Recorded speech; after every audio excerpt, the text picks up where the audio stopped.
The violin case was still damp when Marianne Lawson stepped off the stagecoach in Miles City, Montana. Her fingers clutching it so tightly, her knuckles had gone white from the 3-day journey. She had survived the flood back in Ohio that took her family's farm, her parents, and everything she owned except for this instrument and the clothes on her back. And now, she stood in the dust of a frontier town in July of 1882, about to meet a man she had only exchanged 5 letters with over the past 4 months. Owen Oakes watched from across the rutted Main Street, his worn hat pulled low against the afternoon sun, trying to reconcile the thin young woman in the faded blue traveling dress with the cheerful letters he had received through the mail-order bride agency. She looked fragile, almost breakable, with dark hair escaping from pins that had clearly given up their fight somewhere between here and civilization. He was 31, old enough to know that life could grind people down, and young enough to hope that maybe, just maybe, this arrangement could become something more than a practical solution to loneliness. Marianne was 22, though the flood had aged her in ways that had nothing to do with years.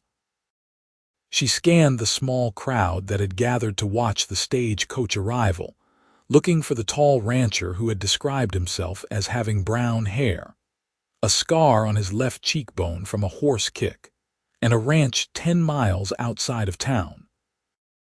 Her heart hammered against her ribs as a man stepped forward, removing his hat to reveal sun-weathered features and eyes the color of creek water in spring.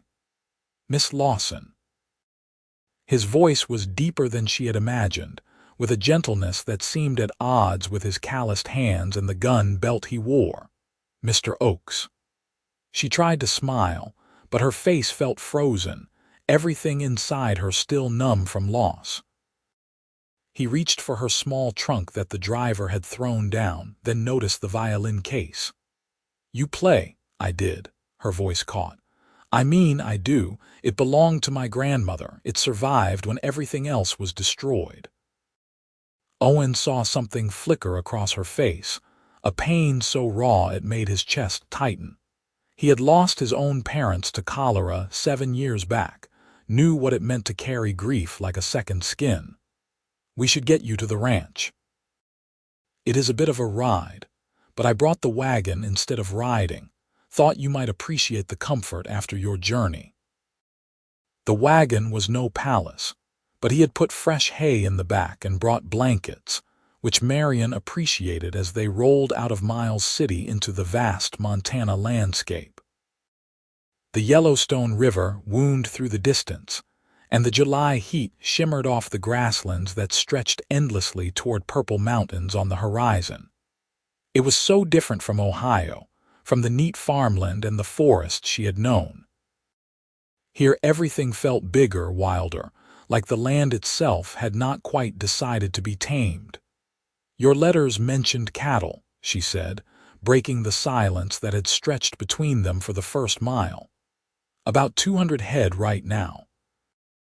I have been building the herd for 5 years, ever since I bought the land. It is not much compared to some of the bigger operations, but it is mine." Pride crept into his voice despite his attempt at modesty. "I have a house, sturdy enough, and a barn. A creek runs through the property that never dries up, even in August. And you live alone. I have a hired man, Joseph, who sleeps in the barn loft. He is getting on in years but knows cattle better than anyone. Otherwise, yes, it has been just me." He glanced at her, then back at the horses. "I should be honest with you, Miss Lawson. I am not good with words, never have been. But I meant what I wrote in my letters. I need a wife, and I will do right by you. I will not expect anything you are not willing to give, and I will work hard to make sure you are provided for." Marianne felt something loosen slightly in her chest. She had been terrified during the entire journey that she would arrive to find a brute or a drunk, someone who saw a mail-order bride as property rather than a person. "I appreciate your honesty, Mr. Oakes. I should be honest, too. I came here because I had nowhere else to go. The flood took my family and our farm. I answered your advertisement because I needed to survive, not because I was looking for romance. That is fair." He was quiet for a moment, the wagon creaking as it rolled over the rough track. "Maybe we can start as friends then, see where it goes from there." The ranch appeared as the sun began its descent toward the mountains, golden light washing over a simple but well-built log house with a covered porch. The barn was larger than she expected, solid and recently painted red. A windmill turned lazily near a water trough, and she could see cattle grazing in the distance, dark shapes against the amber grass. It was isolated, miles from any neighbor, but there was something appealing about the tidiness of it, the sense that someone cared about maintaining what they had built. Joseph emerged from the barn, a wiry man with silver hair and a weathered face that creased into a smile when he saw them. "So you made it, miss. Welcome to the Oakes Ranch." "Thank you." Marianne climbed down from the wagon, still clutching her violin case. Owen carried her trunk into the house and Marianne followed, her heart in her throat. The interior was simple but clean, with a stone fireplace dominating one wall of the main room, a kitchen area with a cast iron stove, a table with 4 chairs, and 2 doors leading to what she assumed were bedrooms. Everything was orderly, almost militarily so, and she suspected Owen had spent considerable time preparing for her arrival. "The bedroom on the right is yours," he said, setting her trunk down. "I will take the one on the left. There is a pump outside for water and the privy is behind the house. I know it is not fancy, but it is solid." She walked into the bedroom, finding a simple bed with a quilt, a dresser, and a window that looked out toward the mountains. It was more than she had expected, more than she had any right to expect. "It is fine, Mr. Oakes, truly." "Owen." "You can call me Owen if you like." "Marianne, then." She set the violin case carefully on the dresser, her hand lingering on the worn leather. He noticed the gesture, the way she touched the case like it was something sacred. "Would you play something? After you have settled in, I mean." "I would like to hear it." She turned to look at him, surprised. "You like music?" "My mother played the piano. We had one in our house when I was growing up before they died. She used to play every evening." His voice went soft with memory. "I have missed having music around." That evening, after a simple meal of beans, cornbread, and salt pork that Owen prepared with surprising competence, Marianne carefully opened the violin case. The instrument inside gleamed in the lamplight, its wood still perfect despite the water damage to the case.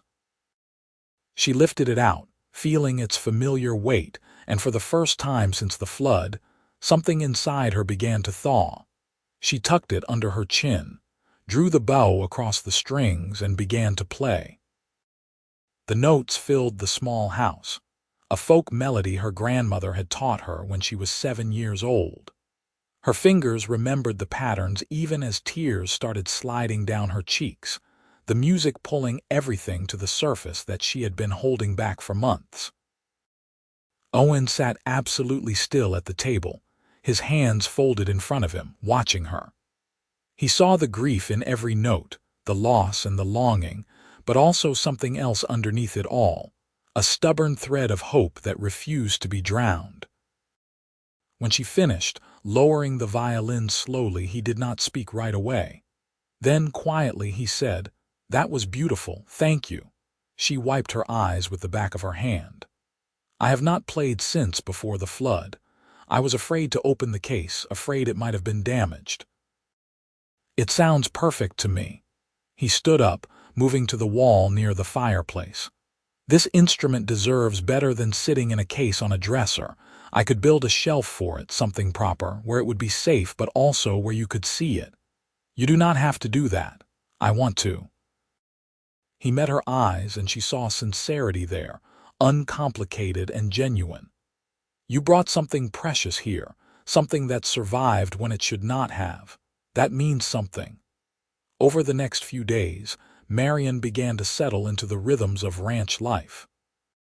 She woke before dawn to help Owen prepare breakfast, learning his preferences for strong coffee and eggs fried in bacon grease. She took over the cooking entirely by the third day, finding satisfaction in creating meals from the limited supplies in the pantry. She washed clothes in a large tub outside, hung them to dry in the constant wind, and swept the house until it shone. Owen was gone most days, working with Joseph to move cattle, repair fences, and handle the endless tasks that kept a ranch running. But he came in every evening, washed up at the pump, and sat down to whatever Marianne had prepared with gratitude that seemed genuine. They talked carefully at first, learning each other through small revelations. He told her about growing up in Missouri, about coming to Montana territory as a young man looking for land and opportunity. She told him about Ohio, about her parents who had been loving but strict, about learning the violin from her grandmother who had immigrated from Germany with the instrument as her only possession. She always said music was the one thing no one could take from you, Marianne said one evening as they sat on the porch watching the sun set. But then the flood came, and I thought she was wrong. I thought everything could be taken. But the violin survived. Yes. She looked down at her hands, folded in her lap. We had 20 minutes of warning before the river broke through the levee, 20 minutes to grab what we could. My father was trying to save the livestock. My mother was trying to save documents and photographs. I grabbed the violin and ran for high ground. I thought they were right behind me. Her voice went thin. They were not. Owen did not offer empty platitudes. Instead, he said, "I am glad you saved it. I am glad you are here." On the 6th day, she found him in the barn after breakfast, measuring and cutting pieces of pine. He had cleared a workspace and laid out several boards in varying lengths. "For the shelf," she asked. "Thought I would make it special. Not just a plank, but something with a lip to keep the violin secure, maybe some carved details if I can manage it." He looked almost embarrassed. "I am not a fine craftsman, but I can do decent work when I put my mind to it. Can I watch?" He seemed surprised but pleased. "If you want to." She sat on a hay bale, watching as he worked. His hands were steady, confident with the tools, measuring twice and cutting once. He had a plane for smoothing the wood, chisels for the detail work, and sandpaper to finish everything. As he worked, he talked more freely than he had before, perhaps because his hands were occupied and he did not have to look at her directly. "I always thought I would get married the normal way," he said, running the plane along a board. "Meet a girl at a dance, court her properly, ask her father's permission. But out here, there are not many women, and the ones that are here already have families. After 5 years of eating my own cooking and talking mostly to cows, I figured I should try something different. Were you nervous?" Writing to the agency, terrified. He grinned slightly. "Felt like admitting I could not manage on my own, but Joseph finally talked sense into me. He said there was no shame in wanting a partner, that ranching was hard enough without doing it alone." "I was terrified too," Marianne admitted. I had heard stories about mail-order brides ending up in terrible situations. But I also knew I could not stay in Ohio. Everything there reminded me of what I had lost, and I had no way to support myself. My grandmother's sister offered to take me in, but she made it clear I would be a burden, someone to cook and clean in exchange for a room. This seemed like it might be a chance at something more. "Is it? So far, I mean." He looked up from his work, his expression carefully neutral. She considered the question honestly. "It is different than I expected. You are different, kinder." "I will take that as a compliment." It was meant as one. The shelf took him 4 days to complete, working in the evenings and early mornings when ranch duties allowed. He carved a simple pattern of vines and leaves along the lip, sanded everything until it was smooth as glass, and finished it with linseed oil that brought out the golden color of the pine. When he finally mounted it on the wall beside the fireplace, at exactly the right height for Marianne to reach comfortably, she stood looking at it with tears in her eyes. "Owen, it is beautiful. It is just a shelf." But his ears had gone red with pleasure at her praise. "It is not just a shelf." She carefully placed the violin on it, arranging the bow alongside. The instrument seemed to glow in its new place of honor, visible from everywhere in the main room. "You made this for me, for something I care about. That means everything." He ducked his head, embarrassed. "I am glad you like it."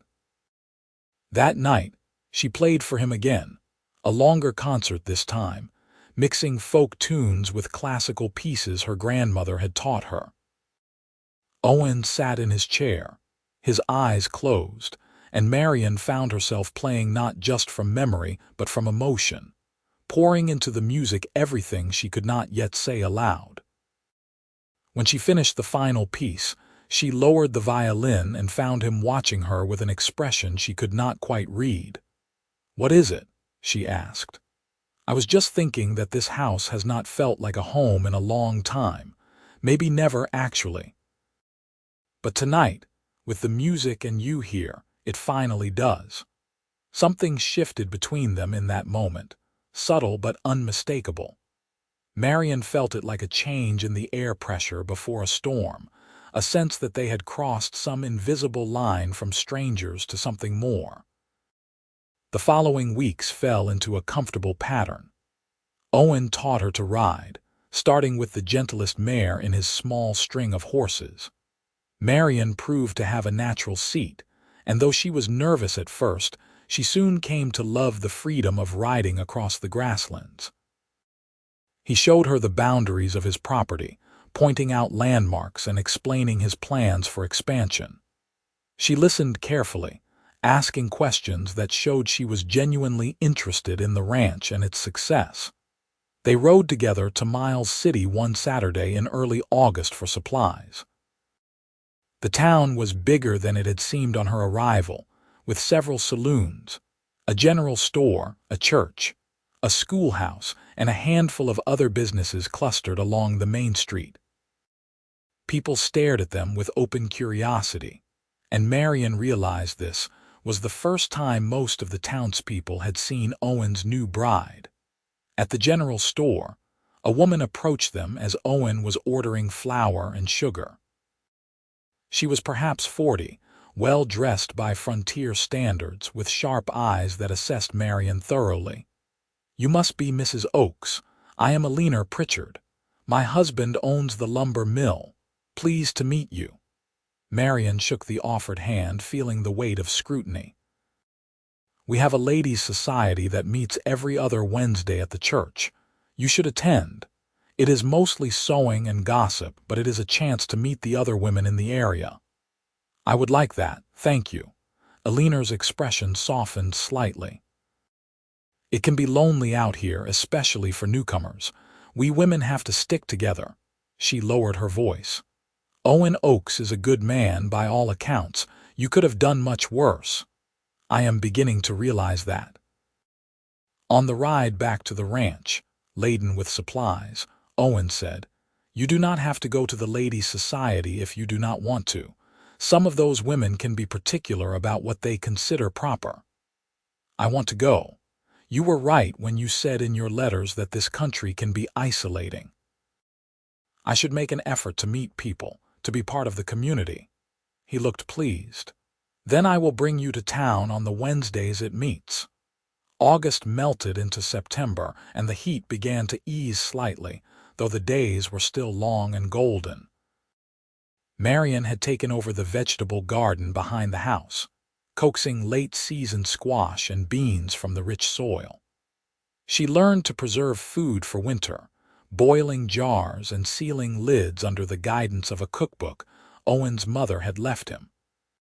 The pantry shelves began to fill with her handiwork, rows of jewel-toned jars that represented security against the harsh Montana winter. Everyone assured her was coming. She attended the ladies' society meetings and slowly made friends. There was Alina Pritchard, who was kind beneath her sharp exterior. There was young Sarah Mitchell, a rancher's daughter barely 19, who peppered Marianne with questions about Ohio and city life. There was Martha Donovan, the doctor's wife, who was pregnant with her fourth child and endlessly patient with Marianne's questions about frontier medicine. "How are you finding married life?" Martha asked one Wednesday as they sat in the church basement working on a quilt. Marianne threaded her needle carefully. "It is not quite what I expected. Better or worse, different. Owen is very kind, very patient, but we are still feeling our way around each other. It is like a dance where neither of us knows the steps." Alina looked up from her own stitching. "Give it time, dear. My husband and I barely spoke for the first 6 months of our marriage. We were both too proud and too stubborn, but eventually you find your rhythm." "Did you marry for love?" Marianne asked, then worried she had been too forward, but Alina just laughed. "Goodness, no. I married because my father arranged it, and Herbert needed a wife to help run his business affairs.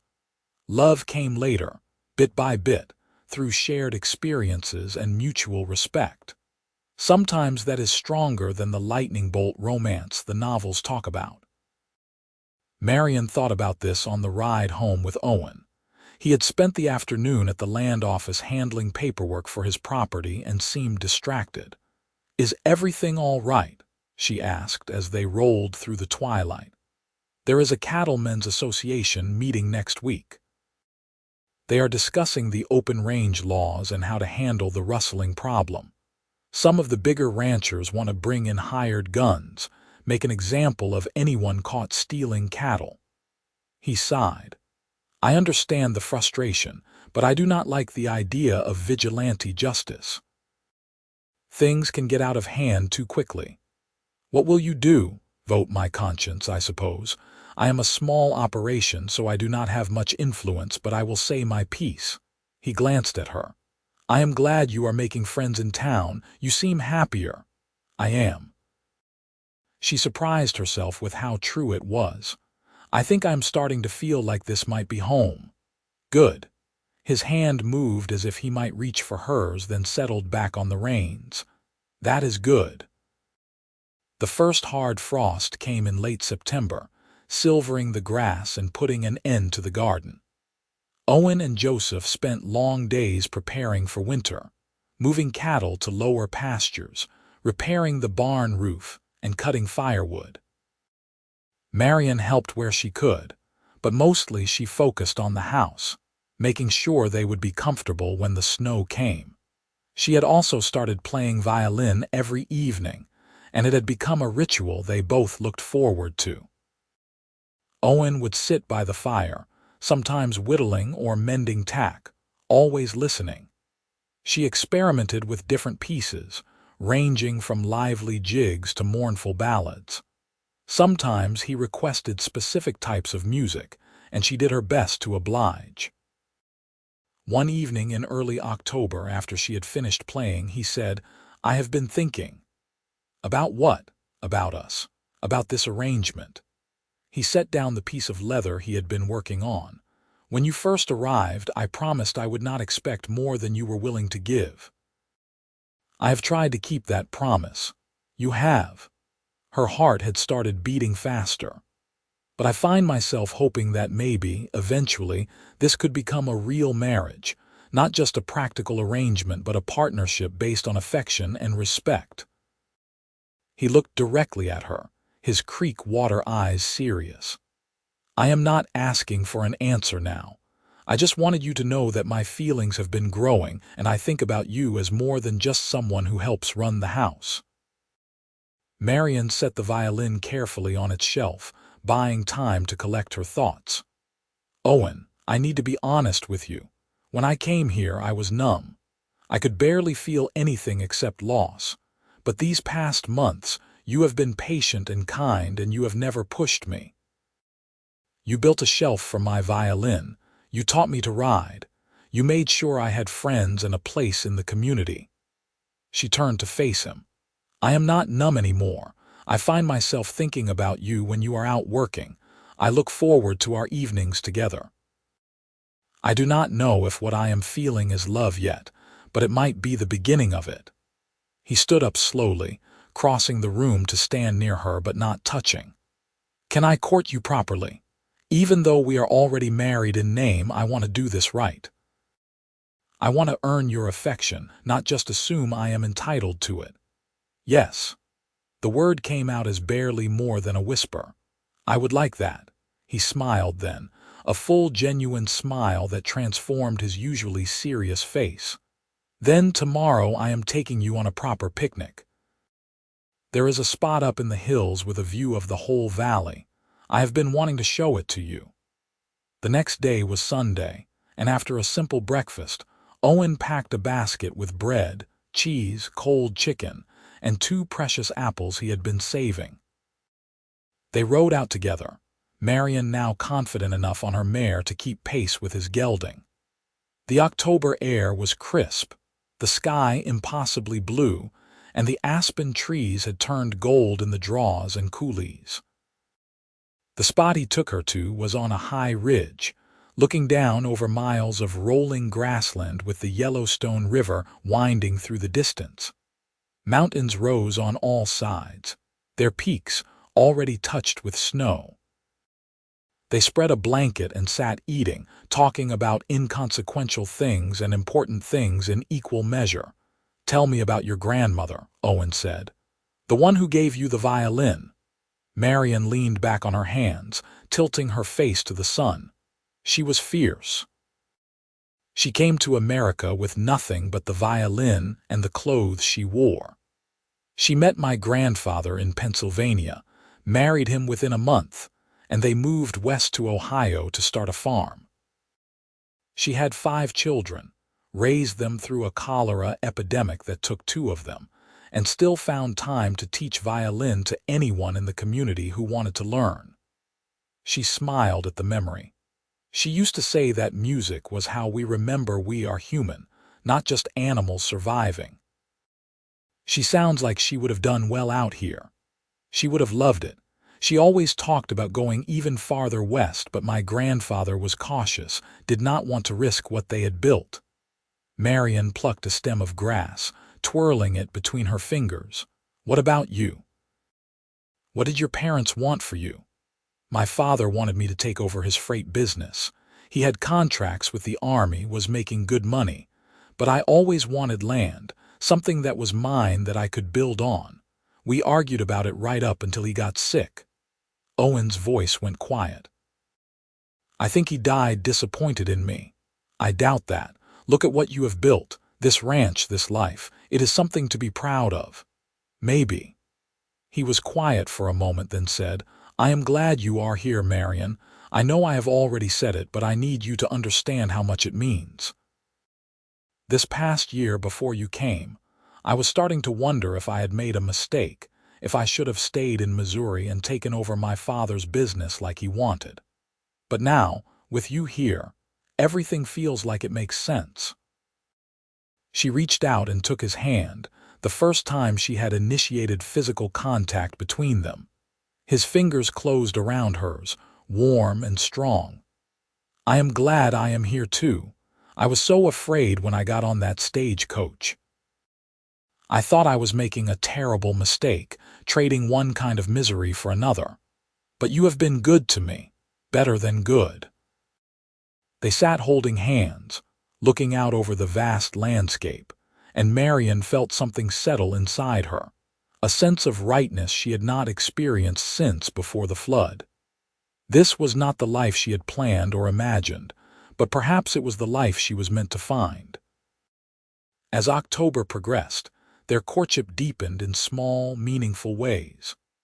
Owen brought her wildflowers he found while riding fence lines, the dried grasses and late-blooming asters he arranged carefully in a jar on the kitchen table. She made his favorite meals, learning through careful observation and occasional direct questions what pleased him. They talked more, sharing stories from their childhoods, discussing their hopes for the future. One evening, as she played violin, Owen stood up and held out his hand. "Dance with me." "I am playing." "Then play something we can dance to, and I will wait." She shifted to a waltz, something her grandmother had taught her, and set the violin back on its shelf. Owen pulled her into his arms, and they moved awkwardly at first around the small room, bumping into furniture and laughing. But then they found their rhythm, and it felt natural, right. His hand was warm on her back, her head fit perfectly against his shoulder, and they swayed together until the last note faded from the air. "I am falling in love with you," he said quietly, his lips near her ear. "I thought you should know." She pulled back slightly to look up at him. "I think I am falling in love with you too." He kissed her then, gently, giving her every opportunity to pull away. But she did not pull away. Instead, she leaned into the kiss, her hands sliding up to his shoulders, and felt the last of her defenses crumble. This was not the practical arrangement she had agreed to. This was real, messy, complicated, and wonderful. That night, for the first time since her arrival, Marianne went to Owen's room instead of her own. They made love slowly, tenderly, learning each other with patience and care. Afterward, lying in his arms, she cried, but this time the tears were for healing rather than grief. "Are you all right?" he asked, concern threading his voice. "Yes, I am better than all right." She pressed her face against his chest. "I did not think I would ever feel this way again. Safe. Wanted. Loved. You are all of those things." He stroked her hair, his touch gentle. "You are all of those things and more." November brought the first real snow, a storm that dumped 8 inches overnight and transformed the landscape into something otherworldly. Marianne woke to find Owen already up, feeding the stove to chase away the cold. She wrapped a blanket around her shoulders and went to him, and he pulled her close, kissing the top of her head. "Welcome to winter in Montana," he said. "This is just the beginning. By January, we will have snow up to the windows." "Good thing I have you to keep me warm," he laughed, the sound rich and happy. "Good thing indeed." The winter months were hard but also beautiful.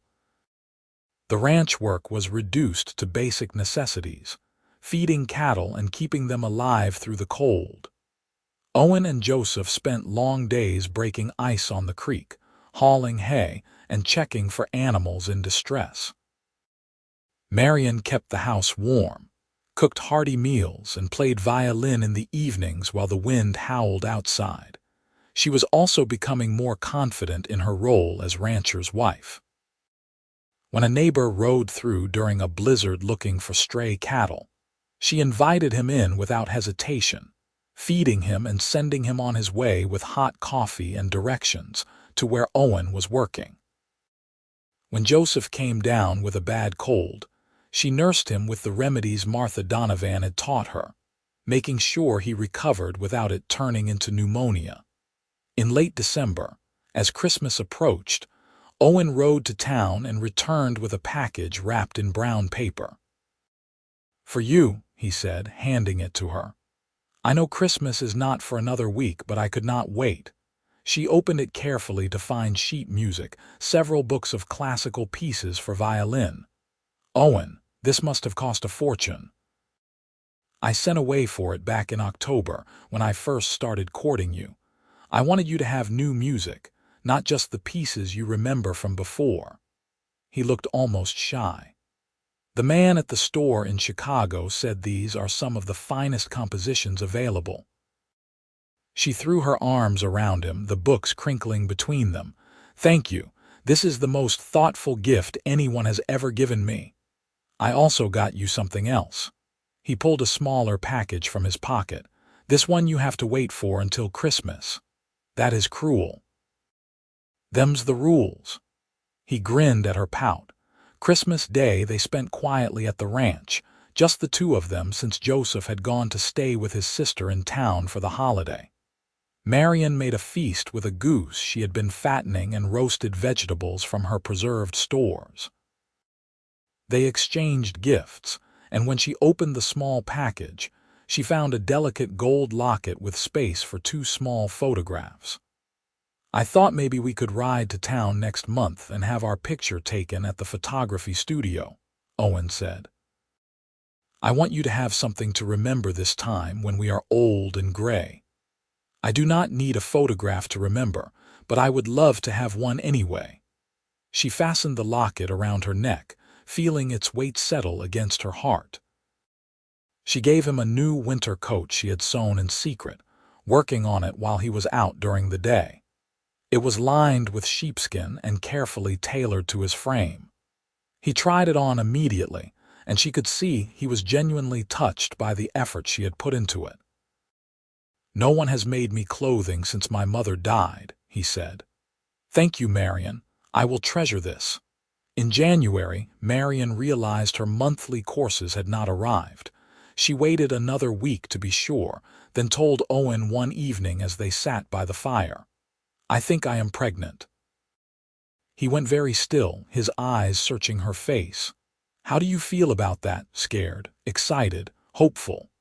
She twisted her hands in her lap.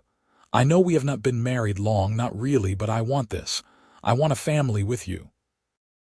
He crossed to her chair, kneeling in front of her and taking her hands. "I want that too, more than anything." He pressed a kiss to her knuckles. "We are going to do this together, you and me. I will take care of you, I promise." The pregnancy was confirmed by Dr. Donovan when they rode to town in late January. Martha Donovan hugged Marianne with genuine warmth. "Your first baby. How wonderful. You will have to come stay with us in town when your time gets close." The doctor likes to have expectant mothers nearby in case of complications. Through the rest of winter and into spring, Marianne's belly grew. Owen became even more protective, trying to prevent her from doing heavy work and fretting when she insisted on continuing her normal routines. "I am pregnant, not fragile," she told him after he tried to stop her from carrying a basket of laundry. "I know, but I worry." "Then worry quietly and let me work. I will go mad if I have to sit still for 6 more months." The baby was born in late August, a year and a month after Marianne had first arrived in Miles City. She had gone to stay with the Donovans in early August, and when labor started on a hot afternoon, Dr. Donovan was ready. The birth was long and difficult, but mother and baby both came through healthy. Owen was allowed into the room afterward, and he stood looking down at the tiny boy in Marianne's arms with an expression of absolute wonder. "He is perfect. He has your nose," Marianne said, exhausted but happy. "Poor kid." But Owen was grinning as he gently touched the baby's hand, marveling when tiny fingers curled around his. What should we name him? They had discussed names for months but never quite decided. Now, looking at her son, Marianne said, "What about Samuel? It was my grandfather's name." "Samuel Oakes." Owen tested it. "I like it. Welcome to the world, Samuel." They brought Samuel home to the ranch 2 weeks later, and Marianne was startled by how different the house felt with a baby in it. The violin stayed on its shelf, unplayed for a while as she adjusted to the demands of motherhood. Owen was a devoted father, walking the floor with Samuel when he cried at night, changing diapers without complaint, and staring at his son with open adoration. "I did not think I could love anything as much as I love you," he told Marianne one evening as they watched Samuel sleep in the cradle Owen had built. "But somehow my heart just got bigger." "Mine too." She leaned against him, feeling complete in a way she had never experienced before. The next few years passed in a blur of growth and change. The ranch prospered, with Owen slowly building his herd and reputation. Samuel grew from a colicky infant into a sturdy toddler with his father's brown hair and his mother's dark eyes. Marianne played violin again once Samuel was sleeping through the night, and the music became part of his life from the beginning, her songs mingling with his bedtime routine. When Samuel was 2, Marianne became pregnant again. This time the pregnancy was easier, and she gave birth to a daughter they named Clara, after Owen's mother. Clara was calmer than Samuel had been, a peaceful baby who seemed content to watch the world with solemn eyes. "We are outnumbered," Owen joked as he held Clara while Marianne tried to corral an energetic Samuel who wanted to help with everything. "You say that like it is a bad thing." "Not bad, just chaotic." But he was smiling, clearly loving every minute of the chaos. By the time Samuel was 5 and Clara was 3, the ranch had grown to 400 head of cattle. Owen hired 2 more men to help Joseph, who was getting too old for the heavy work but refused to fully retire. They built an addition onto the house, giving the children their own bedroom and adding a small parlor where Marianne could play violin without worrying about waking sleeping babies. The violin itself had become a touchstone for the family. Samuel loved to watch his mother play, sitting quietly in a way he rarely managed otherwise. Clara would dance, spinning in circles with her arms out, laughing with pure joy at the music. The shelf Owen had built all those years ago was still sturdy, still holding the instrument that had survived a flood and carried Marianne into a new life. One evening, when Samuel was 7, he asked about the violin story. Marianne and Owen had told him bits and pieces before, but now he wanted the whole tale. So she sat with both children and told them about the flood, about losing her parents, about coming to Montana as a mail-order bride, about their father building the shelf. "Were you scared?" Samuel asked. "Terrified. I had lost everything except the violin, and I was traveling across the country to marry a man I had never met." Clara, now 5, looked at Owen with wide eyes. "But Daddy is nice." "He is very nice, but I did not know that yet. I had to trust and hope." "And the violin stayed safe the whole time."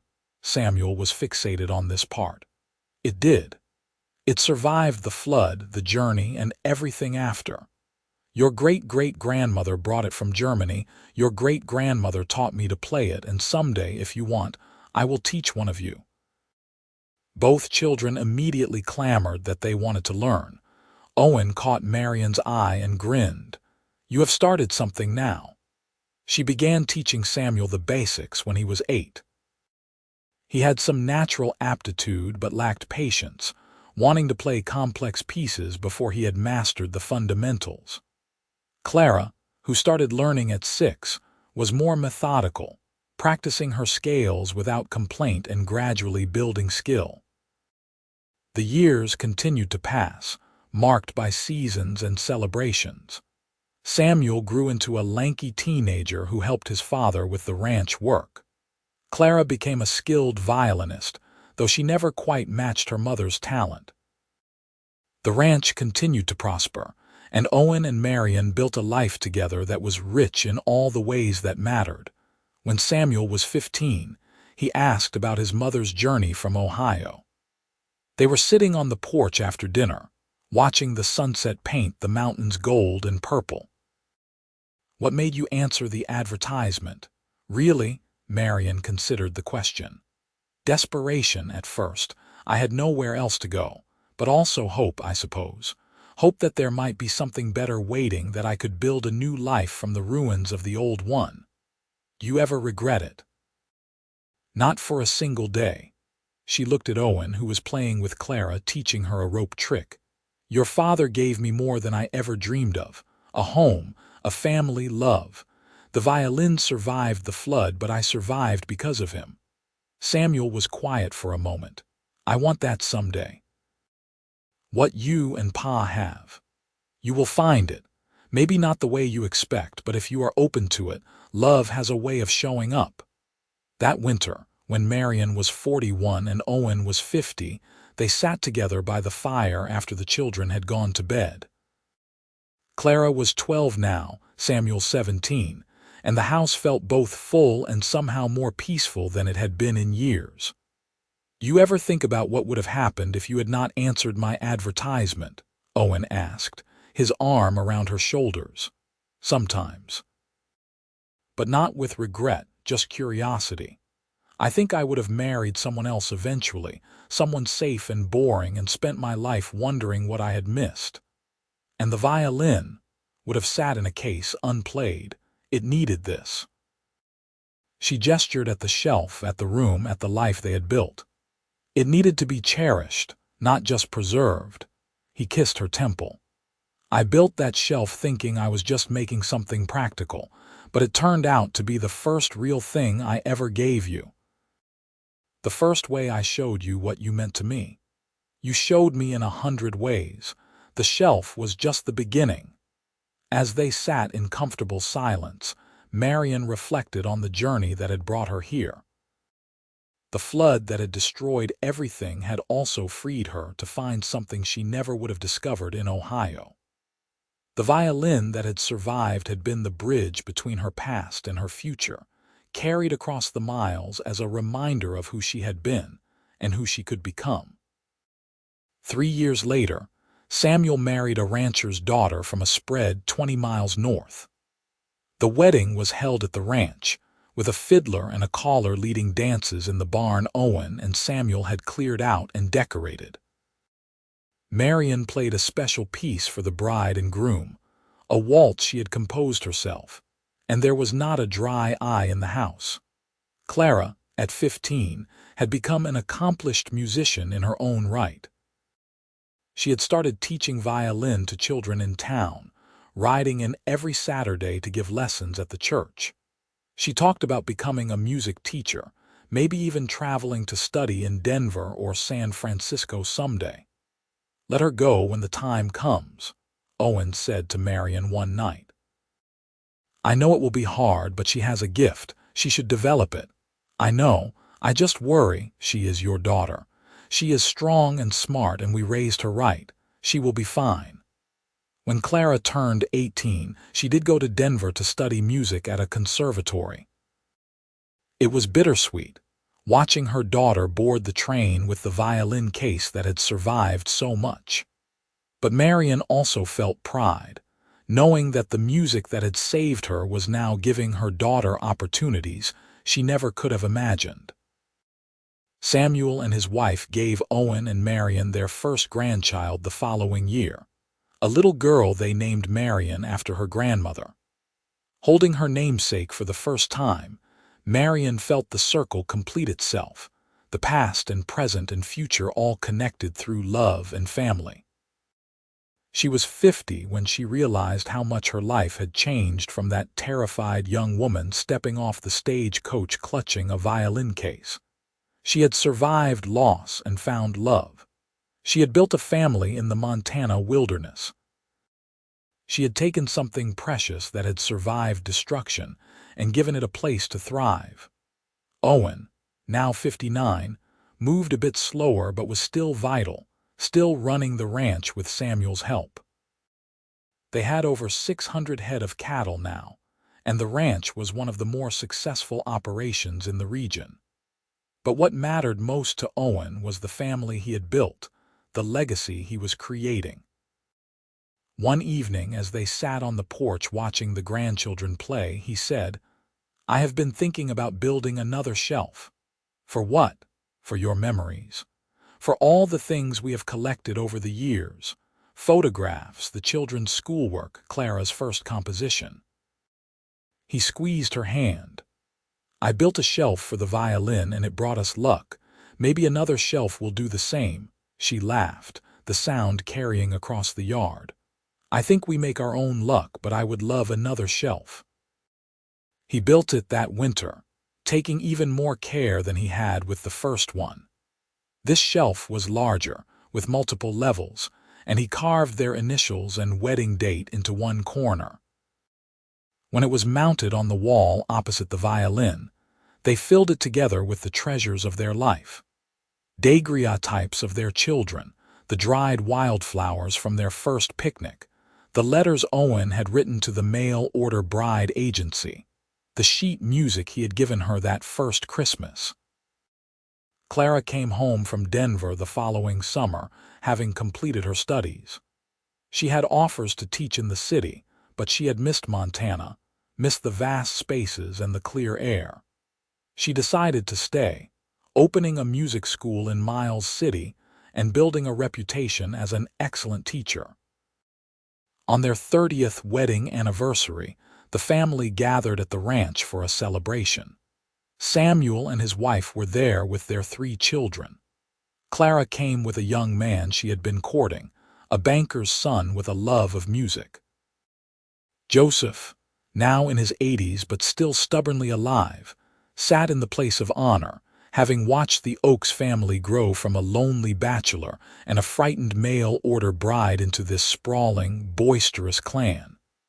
After dinner, Marianne played violin while Clara accompanied her on a guitar. They performed together, mother and daughter, creating harmonies that seemed to rise and fill the Montana sky. When they finished, Owen stood and raised his glass. 30 years ago, I sent a letter to a mail-order bride agency, desperate enough to try anything to stop being alone. I thought I was looking for a housekeeper and someone to cook my meals. He looked at Marianne, his eyes bright with emotion. What I found was a partner, a love, a reason for everything I do. This woman brought a violin that had survived a flood, and I built a shelf for it. But what we really built together was this. He gestured at the gathered family, at the ranch around them, at the life they had created. This is what matters. This is what survives. Everyone raised their glasses, and Marianne felt tears streaming down her face, but they were good tears, happy tears. She had come to Montana broken and lost, carrying only a violin and a desperate hope. She had found a man who saw her not as a mail-order convenience, but as a person worthy of love and respect.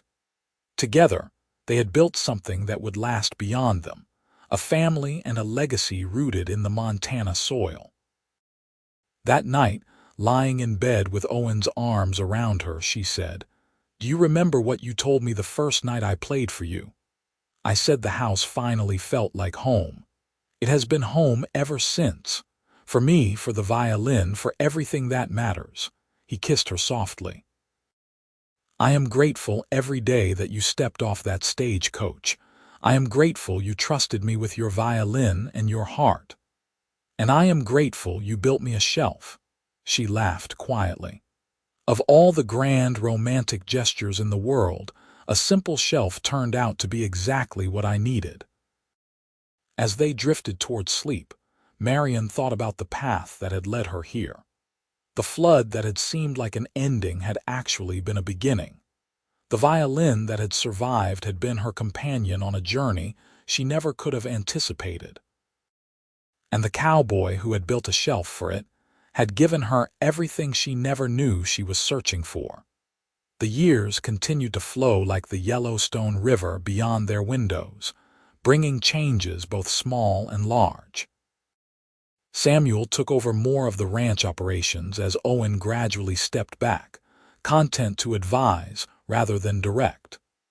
Clara married her banker's son, and they built a house in town where she continued teaching music to a new generation.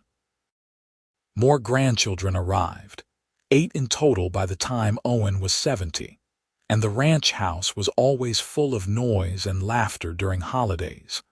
Marianne continued to play violin almost every day, her fingers never losing their skill.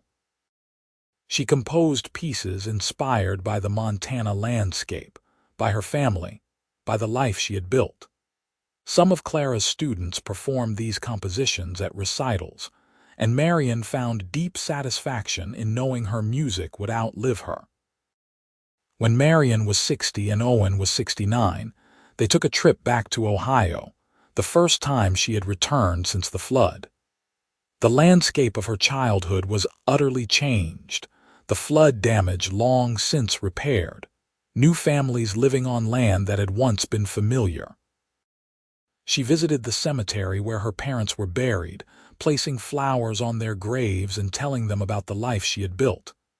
"I think they would be proud," Owen said, his hand steady on her shoulder. "I hope so. They wanted me to be happy, to be safe. I am both."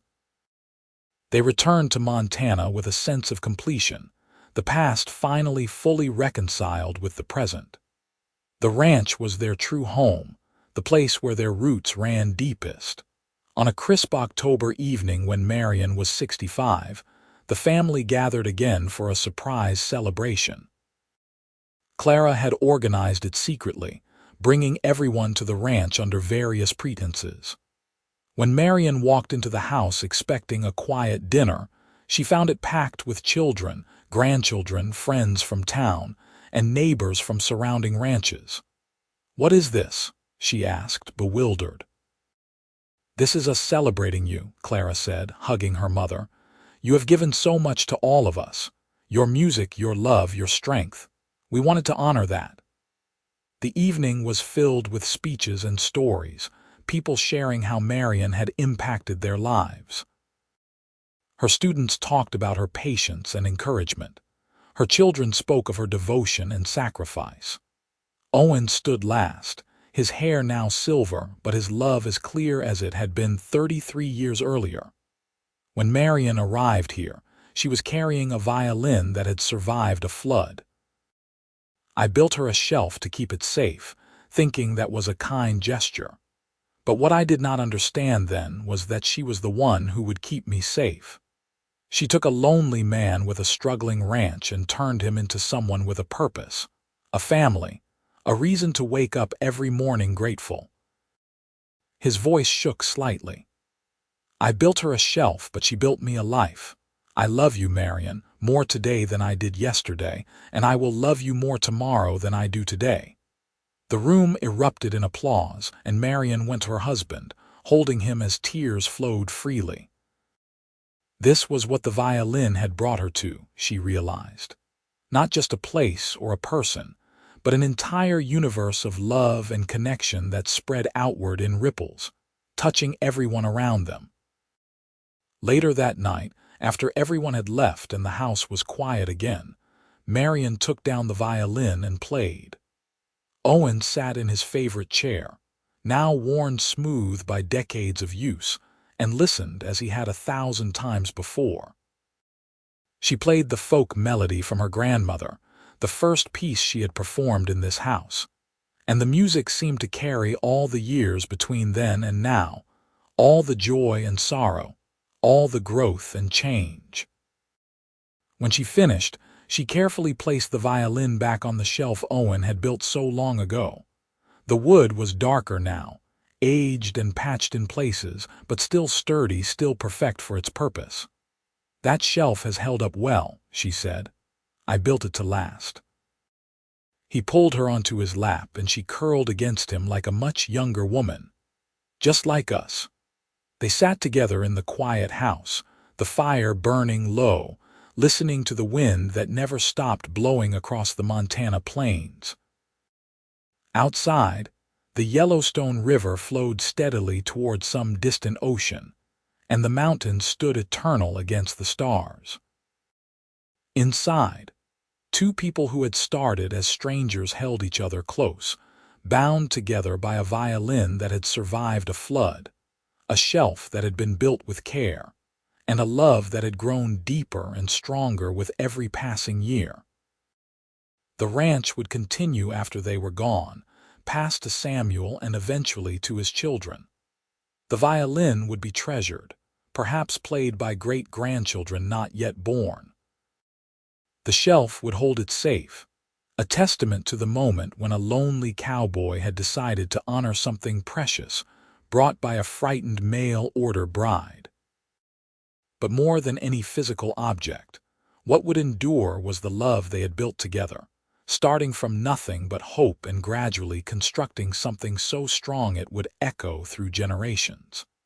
Marianne had come to Montana with only a violin and a desperate need to survive. She had found Owen, who had given her not just shelter but a true home, and together they had created something that no flood could ever destroy. A family, a legacy, and a love story for the ages. As they sat together in the firelight, the violin gleaming on its shelf, they both knew they had been blessed beyond measure. The flood had taken much, but it had also brought them to this moment, to each other, to a life neither could have imagined when they first met on that dusty street in Miles City so many years before. And that, they both agreed, was worth every moment of fear, every mile of distance, every uncertainty they had faced. The violin had survived a flood. The cowboy had built a shelf for it. And in doing so, they had built a love that would last forever, passed down through stories and music, through children and grandchildren, through the endless Montana sky and the land they had made their own.